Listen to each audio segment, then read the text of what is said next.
Welcome back to the Spread Zone, the only podcast dedicated to making you, our loyal Spread Zone listeners, some serious cash. Riz here, as always, with Anthony Stalter and Tim McKernan, the whole crew. And, of course, we got to thank our great partner, FanDuel. So, Tim, as is with always the first segment on the Spread Zone, we're going to recap our picks from last week. How did we do? The podcast as a whole, phenomenal. Gentlemen, nice. We should be very proud. You both went 5-2. Nice. You both got your locks correct. Your lock, Anthony, Bengals, Browns under 47.5. Sweat-free, too. Yeah, that was nice, huh? Riz, you were on the Cardinals minus 6.5 against the Saints. Little sweat. But you delivered profit. I gave you a sweat, but I didn't give you a win with Auburn minus 43.5 against Ball State. They won big, but not by 43.5, so I lost. But overall, you guys went 5-2. I went 4-3. The podcast as a whole, 14-7 against the number. That's good. For 67% against the spread. And overall, so far this year, we have 30 wins amongst the three of us. And amongst the three of us, we only have 20 losses. So the conversion rate here is 60%. Well done. Pretty impressive against the spread 3 weeks in as we enter into week 4, because we started with week 0. And you know what we're doing? We're building a bankroll. Oh, we're doing. Yes, sir. Yep. We're all building our bankrolls together here on the Spread Zone. Yeah. Love it. Nice job, gentlemen. Yeah, tip of the Nice cap. job. This is not easy. Tip of the cap. It's not easy. And 60%, what do you have to be profitable, Tim? 55%, Anthony. So 60%, we're looking pretty good. Let's get that number up to 62%. Yeah, I did sweat my lock a little bit. New Orleans kept it kind of close. I was really surprised by that. That's a ham and egg operation they got down there at the Bayou. What was your biggest surprise of week 1 of the NFL? Was it Miami, maybe? Miami ain't looking great. I think that was was that the biggest blowout of the week? That was. Well, I'll tell you what specifically struck me in that game. Not that the Colts won, but they dominated. The Dolphins did nothing offensively until garbage time. And the Colts scored on every single possession. Yeah. Every one of their possessions, they got points. With Daniel Jones as their QB. Daniel Jones. Miami's got massive problems. I felt really good about my Bears-Vikings play, and then the Bears blew it. But then at the same time, if you would have been high on the Bills, you were probably despondent, and then all of a sudden, Josh Allen and company lead their ridiculous charge on Sunday night. Back to McDaniel. Is he in the hot seat? No question. In Miami? No question. He's the leader right now, yeah. I think he's the first one fired. Even more so than Dable on the Giants? I do. That doesn't look good either. That don't look good either. I think his seat is equally hot, but I think McDaniels is the first one out. Yeah, I think this got disaster. Does FanDuel have odds on that? I think if you were looking at hot seats in the NFL and college football, they both are in Florida, one in South Florida, one in Gainesville, with Billy Napier after losing to South Florida and the Gators. I agree with you on the situation down in Miami. All right, so before we head into our first break, and after the first break, we'll talk college football. Let's just talk NFL just for a second here. The NFL season, we're here. A lot of our, fans watch their favorite teams over a couple beers, and some may have too many beers as maybe a symptom of the game or maybe a remedy for the game.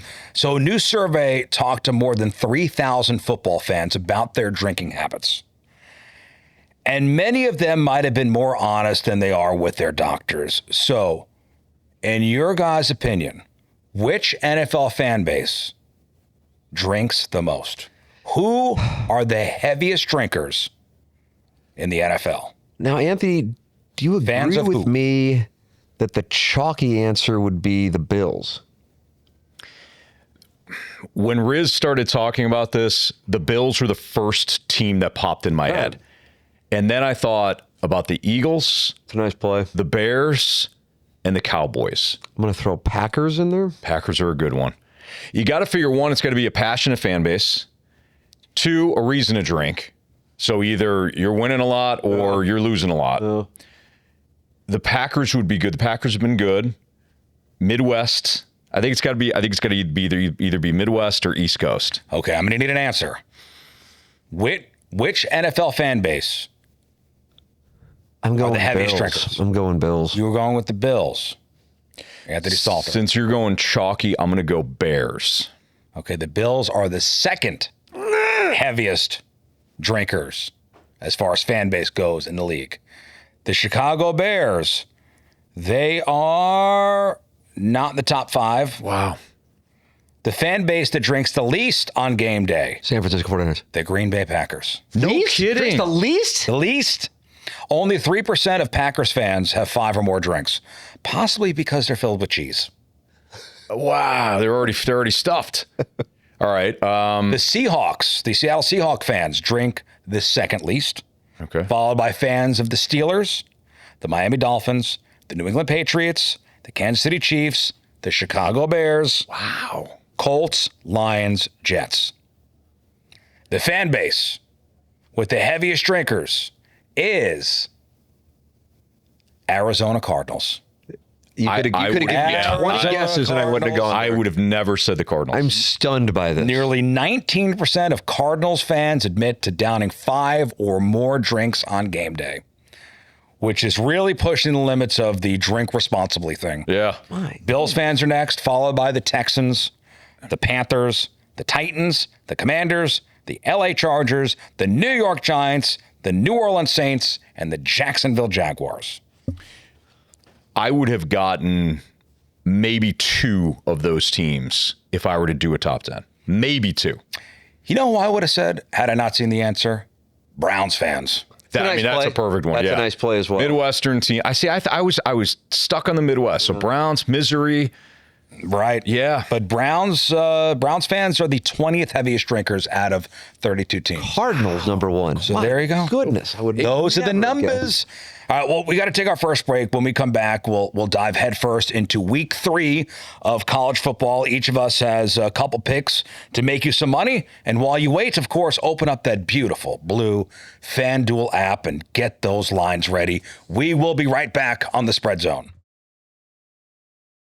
All right, and we are back on the Spread Zone. It's time to make some money on the college slate. So we've got a couple games we're targeting this Saturday. Anthony Stalter, coming to you first. Who is your first pick?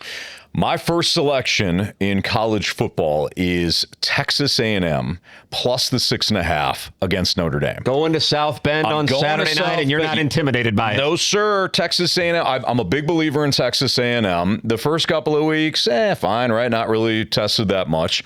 But if you listen to their linebacker, Scooby Williams, they're hell-bent on changing the narrative about them going on the road against ranked teams. It has not been great. I forget what the number is, but the skid is got to end at some point. I think that Notre Dame can be exposed by teams that are physical up front. Texas A&M, their front 7 is physical. We know that Notre Dame wants to run the ball. Notre Dame certainly licking their chops a little bit here because they obviously lost their opener to Miami a couple of weeks ago. But A&M, they boast, I think, an excellent front, aggressive defense. I think they disrupt that tempo. I think this one's close. I got Texas A&M plus 6.5. I think that's too many points. I was not impressed by Notre Dame quarterback C.J. Carr in that game against Miami. Yeah, I was some bright moments. I got it going in the second half, but yes, it was a little concerning as a fan of the Fighting Irish. So you're getting 6.5 on the road. Riz, all of my college plays this week have a plus in front of them. I'm going with doggy, and I start with Western Michigan getting 27.5 at Illinois. I am high on Illinois this year, but I do not believe they will cover 27.5 against Western Michigan on a significant Saturday evening in Champaign. Give me Western Michigan in the 27.5. As a Central Michigan grad, I cannot support you on that pick. There's a lot of tension between Western and Central. It's called Central Western Week, and it gets hot. For my first pick, I'm going with a game where the value is just jumping off the page for me. Duke is giving 1.5 points on the road against Tulane. I'm taking Duke. Duke's loss to Illinois was pretty messy with 5 turnovers, but they still moved the ball well. Tulane is 2-0, but struggled against South Alabama. So I'm taking Duke, giving 1.5 points. Stalter, your next pick. My next pick. As Tim noted, in the opening segment today, Florida, they're under the hot seat here with Billy Napier. They lose to South Florida last week, namely because they couldn't move the ball. LSU, impressive in their win against Clemson, although not on offense. Defensively, they look good. Last week, LSU offensively, still not going. I've been shocked thus far by how LSU hasn't moved the ball at will. It's the opposite of their brand right now. Exactly. Defense first, no offense. Amen. So LSU elite, but these two teams struggling offensively. Give me the under, which is set at 48.5 right now. How about that? Yeah, under. I think this is defense heavy. I think that given Napier and the coaching staff, the job being on the line, I think they're going to emphasize ball control, disciplined football. Give me the Florida LSU under 48.5. Tim. My pick also exists in Baton Rouge this weekend. However, I am going to short the LSU market and buy into the bounce back that may define Billy Napier's time in Gainesville. I'm going to take the Gators and 7.5, and I will be in the minority on that play. I'm sure a lot of people, I thought you were going down LSU road there, but I see what you're doing with the under. I don't mind that play, by the way. I will take Florida and the 7.5 at LSU on Saturday, Riz. Well, let's hope we both got. Yeah, we can. That can happen. All right, for my second pick, I'm backing a powerhouse on the road. Georgia is only laying 4.5 points at Tennessee. I'll give you 3.5. And I love Georgia in this spot. Tennessee has beaten up on a bad Syracuse team and East Tennessee State. They have not been tested. Georgia, meanwhile, has cruised and hasn't had to show anything from their playbook. And I think the Bulldogs are being undervalued here. So I'm laying the points with Georgia. Tim, if I may, let's make sure we get our friend Riz the best line at FanDuel, which is 3.5. Oh, you just saved that point. That must Anthony Stalter is sporting. Before we started recording, it was 4.5. Now this podcast give me is starting to move lines around. All right. When we make a play, the lines move. It's 3.5. Quick. I would have shut my trap had it going the other way. No, you know what? I got your back. Thank you, Anthony. That's sporting of you.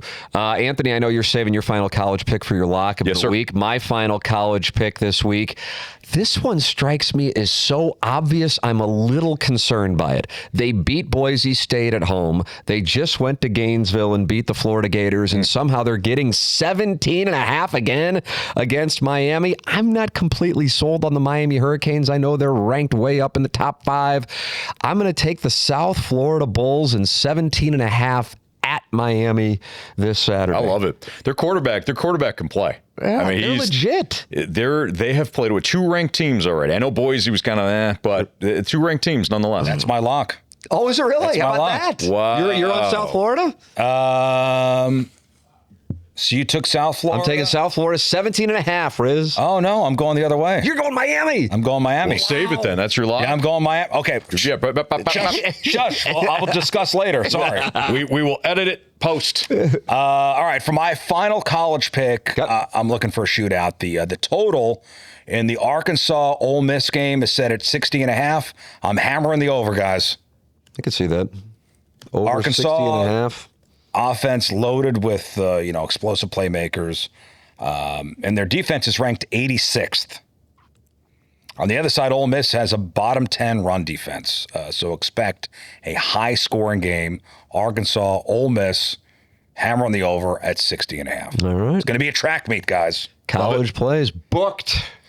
All right, so I think that's a wrap on college football. We'll come back. We'll talk NFL Week 2. We're picking 3 games each, and then we'll do our FanDuel locks. You don't want to miss it. Go to FanDuel right now and get a no-sweat first bet. You can't lose. We will be right back on the Spread Zone. All right, we're back for the final segment of the Spread Zone, brought to you by FanDuel. Of course, it's time for the big boys, NFL Week number 2. All right, let's not waste any time. Anthony Stalter, start us off. First pick. So I'm going to take the Commanders plus the 3.5 at Green Bay. This is a play where I look at it and I say, all right, Green Bay absolutely dominated Detroit last week. I thought they were the most impressive team last week, given the opponent, all that hype coming in. Green Bay was highly impressive. I didn't think Washington was overly impressive. Tim, you and I had talked about it preseason.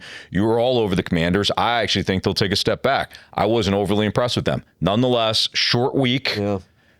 A lot of hype with Green Bay. They still got to deal with Jaden Daniels. Deebo Samuel looked great in his debut with Washington.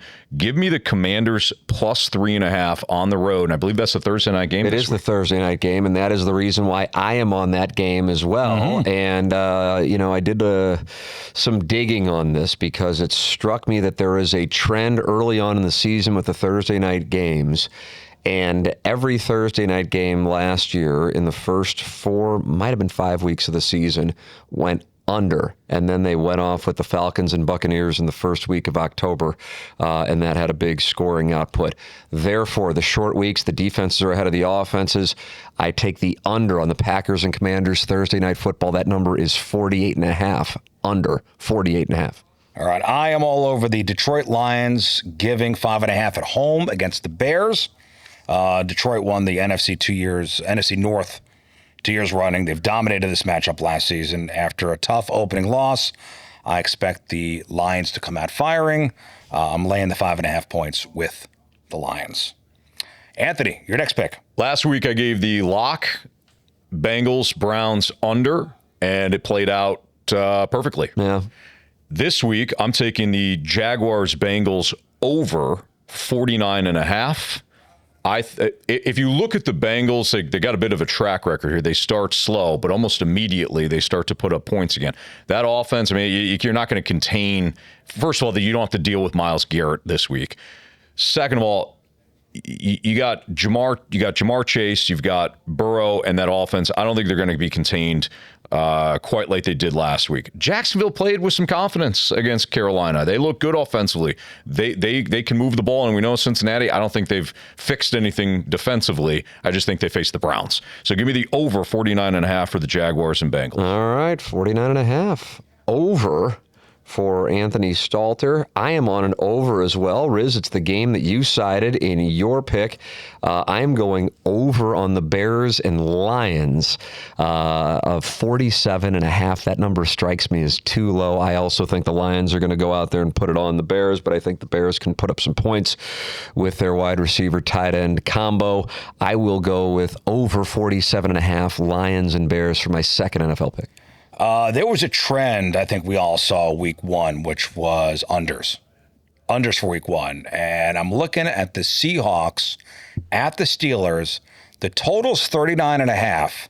I'm taking the under. This is a matchup between two top 6 defenses and 2 subpar quarterbacks. Seattle's defense looked great against 49ers, and their pass rush will give Aaron Rodgers fits. This total is going to be close in the 30s, so I'm grabbing it now. 39.5 under. Anthony. Give me the Ravens laying the 11.5 to Cleveland. Big number, but you got to figure that the Ravens are going to be steamed after what happened in Orchard Park on Sunday night. We already know they move the ball at will. Boy, they are so talented. Man, they're going to do it again against Cleveland.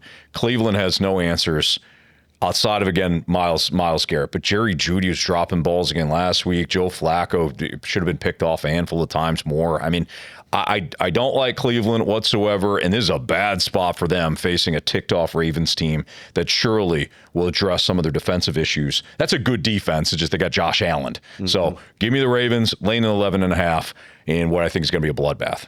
My third play for the NFL this week is Falcons getting 4.5 at the Vikings. I'm not sold on the Vikings, and I think the Falcons might be a sneaker team. They were right there with the Bucs this past weekend in the Bucky Irving show. I'll take the Falcons in 4.5 at Minnesota as my final NFL play. All right, for my final pick, I'm sticking with the unders. The total for the Broncos Colts is 42.5. I'm taking the under. Broncos defense was dominant against the Titans, 6 sacks, allowing only 7 first downs. But their offense with Bo Nix looked kind of shaky at best, would you not say? Yeah. Mm-hmm. The Colts blew out the Dolphins, but they will not find the same success against the Denver defense. This feels like a low-scoring thing, so I'm taking the under. Colts, Broncos, 42.5. And I do have one more NFL play because my lock is in college. So I'm going to check the line real quick on our partners at FanDuel to make sure I'm giving out accurate information. But I do in that massive rematch of the Super Bowl. I think that the Chiefs are going to go under their team total this week, and that number is currently, let's see here, first half, 23.5. Chiefs under 23.5. Eagles defensively, stout. They're going to get Jalen Carter back after he spit on Dak Prescott last week and was suspended and fined. I got to imagine that's not going to happen again this week. No. Chiefs are in some trouble offensively. Xavier Worthy's banged up with a shoulder injury. Rashee Rice is suspended still. They couldn't run the ball against the Chargers. I like the Chiefs. I think they'll figure it out. But this is a tough game for them. Even coming off the loss, give me the under 23.5 with the Chiefs team. You're going to be attempting to lean on Hollywood Brown and 35-year-old Travis Kelce to put the ball through the air. It didn't look right last year, but they kept Mahomes and everybody. Oh. But this year, I don't know. Doesn't look right. So give me the under 23.5. All right, time for our FanDuel Locks of the Week, the one pick we feel most confident in to make you some money. We'll start with you, Tim McKernan, your FanDuel Lock of the Week. Can't believe this number is this low. Take advantage of it. I love the over in Missouri versus Louisiana. It is set at 47.5. I think Missouri will allow some points. I think Missouri will put up points on the ground and through the air. I think this will be a sweat-free lock. Over 47.5 for the game total, Missouri-Louisiana. Anthony, your lock. If you recall, Riz, the reason why I threw out there that Georgia, 3.5, not 4.5. My lock is Georgia. Oh, my. My I lock thought is he was Georgia. Sporting. This man was a self-interested gambler, which I respect. Come on. I mean, it was selfish, yet also for the team. Yes, indeed. All right. We're trying to get our numbers up here. I like that. Exactly. I love Georgia. They did not look great against Austin Peay last week, but you mentioned it. They didn't have to show much. Yeah, they didn't have to show their playbook. Exactly. Everybody's like, wow, you only scored 28. Okay, maybe there's some internal issues here, but they have won 8 straight in this rivalry against Tennessee. Tennessee could be without both starting cornerbacks. I think this is the game that Georgia flexes. They get back on. I mean, they're always on the national map, right? But they seemingly are flying under the radar. Everybody's talking about everybody else, right? I agree. Relative to where they normally are, exactly under the radar. Everybody. Well, Texas bounced back. Well, Alabama bounced back. LSU, are they a playoff contender? If you move outside of it, it's the Big Ten. I feel like Georgia is one of the best teams in the nation that's somehow flying under the radar. I'm laying the 3.5 with Riz. That's my lock. All right, my FanDuel Lock of the Week is the Miami Hurricanes, minus 17.5 at home against South Florida. What? That's right. Stunning. So I think this is the perfect spot to fade a team that the public has fallen in love with. I like the way you're thinking. Yeah, I have to tell you, I like the way that everyone saw Florida, South Florida pull off that massive upset against Florida. As an 18.5 point underdog. Now they're the feel-good story of the week. But this is the reality check. Miami is a top 5 team for a reason. They're coming off a bye week, meaning they've had extra time to rest and prepare specifically for this South Florida team. I've seen this line in other places at Miami minus 19, so I'm getting value at minus 16.5. 17.5 is the number that I was quoting. I'm sorry, 17.5. But I now am the self-interested gambler. I'm sorry, I said. And wherever you got it at 19, let me know, because the Tam Avenue Capital Partners might mobilize some capital I saw over there. Other place at minus 19, so I'm getting the value. I love South Florida, but that number is so big, it scares me. So I like the way you're thinking. The Hurricanes have looked good. They beat Notre Dame. I don't know if that was more about Miami. This is a classic letdown spot for South Florida after a huge emotional win. I'm a neutral. Do not fall for the hype. I'm a neutral party on this. I can give you what the current FanDuel number is. What do we have? 17.5. Yeah, 17.5. All right, that's what we got. We got it booked. 17.5. All right. Looks like we have a side wager. So lock in the Miami Hurricanes at minus 17.5 on the FanDuel Sportsbook app. All right, fellas, I think that's a wrap. Yep. For 14-7 last week, 30-20 so far on the football season. This podcast is making people money, Anthony. Darn right. Keep that thing going. All right, quick reminder, all of our picks are made on the FanDuel Sportsbook app. Make sure you download it today and Yeah, we'll give you the recap next week. For Tim McKernan, Anthony Stalter, I'm Riz, and this has been The Spread Zone. And may all your bets be winners. We provide information about sports betting for entertainment purposes only. Please confirm gambling regulations in your state of residence. To participate in sports gaming, you must be 21 years of age or older and be physically present in a state where sports betting is legal. If you or someone you know has a sports betting or gambling problem, please call 1-800-GAMBLER or visit www.ncpgambling.org for more information and further assistance.